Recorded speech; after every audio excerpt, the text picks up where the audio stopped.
Recent airline reports show something interesting. Boarding times are getting longer, passengers are carrying more bags than ever, and airlines are quietly changing how they manage the gate. But if you stand there and watch closely, it still looks like the same old process. Groups getting called, lines forming, people moving slowly, except it's not the same anymore, because boarding today isn't just about getting on the plane, it's about control. Control over space, over time, over who gets access first. And if you've ever felt like boarding doesn't make sense, like people behind you somehow get ahead, or your on-time arrival still puts you at a disadvantage, you're not imagining it. In this video, you're going to see what's actually happening behind the scenes, including why overhead bins are now the real competition, why some travelers quietly avoid certain flight times, and why your boarding position has less to do with your seat than you think. Watch closely, because once you see this system clearly, you won't look at boarding the same way again. Secret 20, boarding groups are designed to rank you. Boarding groups look like a simple way to organize a crowd, but if you watch closely, they reveal something much deeper. Airlines aren't just guiding passengers onto a plane, they're quietly ranking them. The order reflects value, not convenience. Premium cabins are called first, followed by elite status members, then credit card holders, and only after that comes standard economy. It feels structured, but the logic behind it isn't about efficiency, it's about prioritization. American Airlines makes this especially clear through its updated boarding system, where multiple tiers, including eligible credit card holders, are placed ahead of regular passengers. That means someone seated near the back can walk on before someone closer to the front, simply because of status or perks attached to their ticket. This is where most confusion comes from. Travelers expect boarding to follow logic tied to seating, but it follows a completely different system. Once you recognize that boarding is a visible hierarchy, not a neutral process, the experience stops feeling unpredictable. What seemed random starts to make sense, not because it's fair, but because it's intentional. Secret 19, the real battle isn't for seats.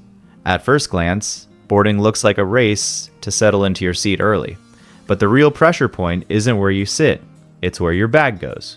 Overhead bin space has quietly become one of the most limited resources on a flight, especially as more travelers avoid checked baggage. That single shift has changed how people behave at the gate. Boarding is no longer about comfort. It's about securing storage before options disappear. This became impossible to ignore when Southwest adjusted its boarding and bin usage policies after repeated complaints about unavailable space. That kind of change only happens when a problem becomes widespread. And in this case, the issue wasn't seating, it was storage pressure building across flights. So when you see people stepping forward early, watching the line closely, or reacting quickly when their group is called, it's not impatience, it's awareness. They know that once nearby bins are taken, their control over their belongings disappears. And that small shift from seat to storage is what quietly defines the entire boarding experience today. And this is where things quietly start to shift even more. Secret 18, priority boarding isn't rare anymore. There was a time when early boarding clearly meant something. It signaled premium cabins, top-tier loyalty, or long-term frequent travel. You could look at the first few groups and immediately understand who belonged there. That clarity has slowly faded. Today, early boarding is no longer reserved for a small group. Airlines have expanded access through credit cards, bundled fares, paid upgrades, and add-on perks. What used to be limited is now widely distributed, and that shift has changed the entire experience. Now more people are stepping into those early groups than ever before. But the aircraft hasn't changed. The overhead bins haven't expanded. The physical space remains exactly the same, so instead of gaining an advantage, many travelers find themselves entering a more crowded version of what used to feel exclusive. The benefit still exists, but it's diluted by volume. This creates a quiet mismatch between expectation and reality. From the outside, priority boarding still looks premium, but once you're in that group, it often feels like a race within a race. That's why early boarding doesn't feel as powerful anymore. It hasn't lost its purpose, it's just being shared across more people than before. Secret 17, the boarding time you see isn't the real start. Most travelers trust the boarding time shown on their ticket or mobile app. It feels precise, official, and reliable. But in practice, that time often works more like a guideline than an exact trigger. Airlines have started adjusting boarding timelines to improve flow, reduce congestion, and keep departures on schedule. That means the actual movement at the gate can begin earlier than many people expect. American Airlines, for example, expanded its boarding windows and adjusted timing to make the process smoother and more efficient. As a result, passengers who wait strictly for the displayed time can find themselves stepping into a process that's already underway. The line is forming, the first groups are moving, and the pace has already been set. This creates a subtle disadvantage that's easy to miss. Boarding isn't controlled by the clock, it's driven by activity. Frequent travelers don't just watch the time, they watch the environment. The agent's posture, the queue forming, the first scans happening, those are the real signals. Once you shift your focus from time to movement, you stop reacting late and start moving with the flow instead of behind it. Secret 16, flight timing changes the entire boarding experience. Not all flights feel the same at the gate, and timing plays a bigger role than most people expect. Early morning departures tend to attract business travelers, frequent flyers, and passengers with elite status. That naturally increases the number of people with priority access. The result is a faster moving, more structured, and often more competitive boarding environment where overhead space fills quickly and groups move with less hesitation. Midday flights tend to create a different atmosphere. You'll usually see more leisure travelers, fewer high-status passengers, and slightly less pressure around early boarding. The pace feels different, the urgency drops, and the competition for space becomes less intense. Nothing about the rules has changed, but the people following those rules have. This is why two flights on the same airline, even on the same route, can feel completely different at the gate. One feels tight and fast, the other feels relaxed and open. It's not randomness, it's passenger mix. Once you start noticing this pattern, you stop choosing flights based only on time or price. You begin choosing based on experience. Because sometimes, the smoothest boarding doesn't come from better strategy. It comes from better timing. If this is starting to click, now you're seeing how the system shifts before you even step forward. Secret 15, boarding starts before you think it does. When your group is called, it feels like the process has just begun. The announcement plays, people stand up, and the line forms. But in reality, boarding has already been underway. Pre-boarding passengers, those needing assistance, extra time, or specific accommodations, have already entered the aircraft quietly before most travelers even start paying attention. And that changes the starting point completely. Because by the time you step into line, part of the cabin is already occupied. Overhead bins near the front may already have bags. The aisle has already seen movement. The flow you're joining isn't the beginning, it's the continuation of something already in progress. This creates a subtle but important gap between what you see and what's actually happening. You feel early because your group is just being called. But in reality, you're entering after the first phase has already played out. And that small difference shapes everything that follows, from where your bag ends up to how smoothly you reach your seat. Once you understand this, boarding stops feeling like a single moment. It becomes a sequence, and you're stepping in midstream. Stick with me, because the next secret is the one that makes frequent flyers literally change their entire flight booking strategy. If you're starting to see how much of this happens before you even step into line, that's exactly what most travelers miss. Subscribe, because these small details are what save you from the kind of airport moments you can't fix once they start. Secret 14, the line starts before boarding begins. Long before the first boarding group is announced, something subtle begins to unfold at the gate. People start shifting forward, not in a rush, not in a clear line, just slowly repositioning themselves closer to where boarding will happen. No one tells them to move, there's no announcement, but the behavior spreads anyway. Airlines recognize this pattern so clearly that they've started redesigning boarding areas to manage it. Dual-lane systems, for example, were introduced specifically to separate active boarding groups from those waiting, helping reduce crowding and confusion. That means what looks like random clustering is actually something airlines are actively trying to control. And here's the key part. The line doesn't begin when boarding starts. It begins when people expect it to start. Once a few travelers step forward, others follow. Not because they're late, but because they don't want to lose position. It becomes a chain reaction driven by anticipation, not instruction. So what appears to be impatience is actually silent coordination.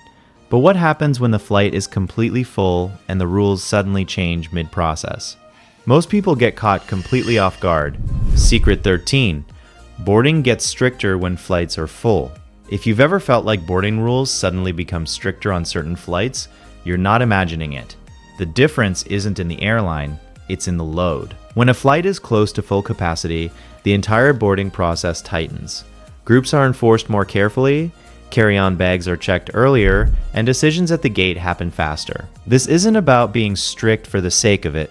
It's about managing pressure. Recent reports highlighting congestion issues and overhead bin conflicts show how airlines adjust their approach when flights are packed. More passengers mean more bags, less space, and less margin for delays. That forces gate agents to control the flow more actively, and that's why the same airline can feel completely different from one trip to another.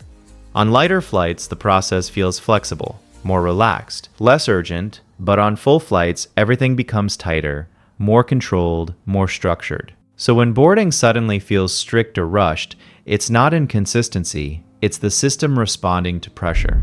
And once you see that pattern, you stop taking it personally. And this is where most travelers misread what's happening. Secret 12. Technology is quietly controlling boarding now. Boarding used to depend almost entirely on gate agents, their judgment, their attention, and how closely they monitored the line. But that's changing. Airlines are now introducing systems that quietly take over parts of that control, making the process more automated and less flexible. For example, American Airlines has implemented technology that alerts staff when passengers attempt to board outside their assigned group. That shifts the entire dynamic. It's no longer about whether someone notices you stepping forward. It's about whether the system allows it. This reduces line jumping, but it also removes the small gaps people used to rely on. Boarding becomes more structured, more predictable, and less forgiving. And most travelers don't consciously recognize this shift. They just feel like things are tighter than before, like there's less room to adjust, less chance to move ahead, less flexibility overall. What changed isn't just enforcement. It's who controls it. And once technology steps in, the process stops being situational and starts becoming consistent in a way that feels noticeably different. Here's the crazy part. There's actually a sweet spot almost nobody uses. And once you know it, you'll never board the same way again. Secret 11. There's a sweet spot most people miss. Most travelers think boarding is a simple choice. Go as early as possible or wait until the very end. But both options come with trade-offs that aren't always obvious in the moment. Boarding early often means sitting longer while the cabin fills, dealing with repeated interruptions as others move past you, and settling in before the space around you stabilizes. Waiting too long creates a different problem. Overhead bins fill up, options disappear, and you may end up placing your bag far from your seat or checking it entirely. The real advantage sits somewhere in between. It's the moment when your group is actively moving, but the initial rush has already passed. The line is flowing, the pressure has eased slightly, and there's still enough space available to stay in control of your belongings. This isn't something airlines explain, and it's not written anywhere. It's a pattern experienced travelers learn over time. They don't just board early, they board at the right moment. And that small timing difference often defines how smooth the entire experience feels. Secret 10. Faster boarding exists, but airlines don't use it fully. There are boarding methods that are objectively faster than what most airlines use today. Studies have shown that approaches like window middle aisle boarding can significantly reduce total boarding time by minimizing aisle congestion and seat interference. But despite this, airlines rarely adopt these methods in their pure form. The reason is simple. Boarding isn't just about speed. It's also about maintaining business priorities. Families want to board together. Premium passengers expect visible benefits. Loyalty programs need to feel valuable. These factors all shape how boarding is structured. So instead of choosing the fastest system, airlines choose a balanced one. A system that supports revenue, customer expectations, and operational flow, even if it sacrifices some efficiency. That's why boarding can feel slower than it should be. It's not because airlines don't know better. It's because they're optimizing for something else entirely. And once you understand that, the process stops looking inefficient and starts looking intentional. Now here's where it gets even more interesting. Secret 9, early boarding is mostly about one thing. Early boarding is often presented as a comfort upgrade, something tied to status or a smoother experience. But in practice, its value comes down to one very specific advantage: control over your carry-on. Getting on the plane earlier means access to overhead bin space before it fills, and that single factor shapes the entire boarding experience. Once bins near your seat are taken, your options shrink quickly. Your bag may end up rows behind you, placed in an awkward spot, or taken at the last moment for checking. That's the real reason early boarding matters. It's not about sitting sooner or feeling premium, it's about securing space while it's still available. And once you recognize that, your decision changes. If you're traveling light and don't rely on overhead bins, boarding early offers very little benefit. But if your bag matters, timing becomes critical. Because the difference between boarding early and boarding late isn't comfort, it's control. And that's what most people are actually competing for. Secret 8, the carry-on surge changed everything. Over the past few years, one shift has quietly reshaped the entire boarding experience. More passengers are choosing to avoid checked baggage. Whether it's to save time, avoid fees, or keep belongings close, the result is the same. More bags are coming into the cabin than the system was originally designed to handle. That creates pressure across multiple levels. Overhead bins fill faster, aisle movement slows down, and boarding takes longer as passengers search for available space. What used to be a simple process has turned into a more constrained one. Airlines have had to respond by adjusting policies, redesigning boarding flows, and managing storage more actively, because the demand for cabin space now exceeds what's comfortably available. And even if you're not carrying much, you still feel the impact. The pace changes, the tension rises, and the margin for flexibility disappears. This isn't a temporary trend, it's a structural shift, and it's one of the biggest reasons boarding today feels more competitive than it used to. Secret 7, boarding behavior is driven by fear of losing control. If you observe the gate area closely, patterns begin to emerge. People don't just stand randomly, they position themselves with intent. Closer to the boarding lane, closer to the scanning point, closer to where movement will begin. It may not look organized, but it's not accidental either. This behavior is driven by something subtle but powerful: the desire to maintain control. Control over when they board, where they place their bag, and how smoothly the process unfolds for them. No one wants to feel left behind or caught off guard once movement starts. So instead of waiting passively, people adjust their position early, preparing for what's coming next. This creates the familiar scene of crowded gates and shifting lines even before boarding begins. It's not impatience, and it's not confusion. It's anticipation shaped by experience. Travelers have learned that small delays can lead to bigger inconveniences, so they act early to avoid them. At its core, boarding behavior isn't driven by comfort or logic, it's driven by the need to stay in control of an uncertain situation. We're down to the last few secrets. And these are the ones that separate people who dread boarding from people who actually enjoy it. Secret 6, boarding rules can change mid-process. One of the most confusing parts of boarding is how inconsistent it can feel, even within the same flight. At the start, everything may seem strict. Groups are checked carefully, lines are controlled, and movement is structured. But as boarding progresses, that consistency can shift. If the process slows down, if congestion builds, or if time pressure increases, the approach changes.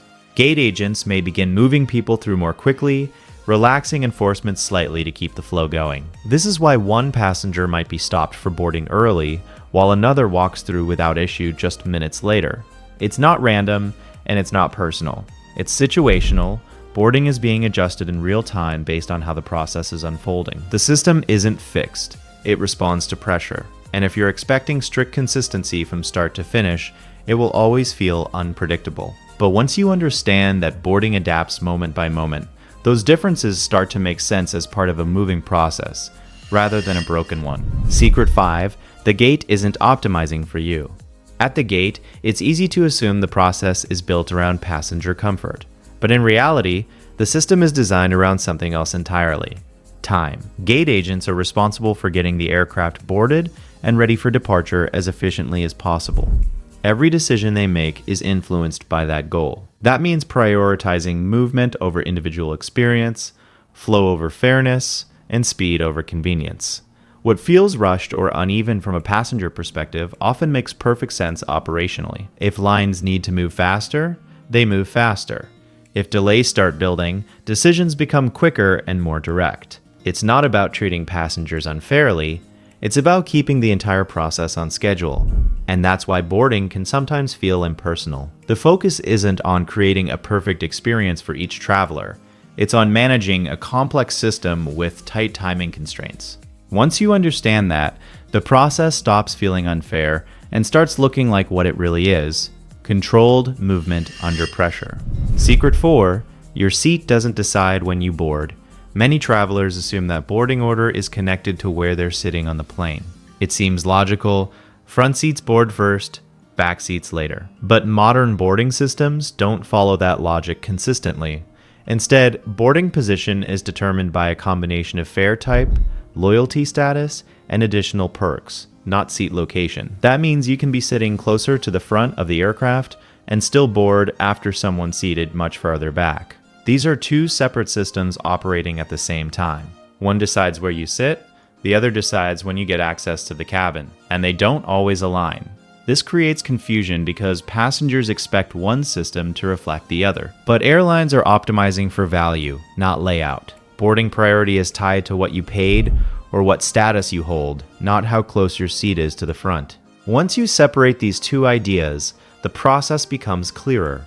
Your seat determines your position during the flight. Your boarding group determines your position before it. Secret 3, boarding isn't random, it's layered. Boarding often feels chaotic when you're watching it from the gate.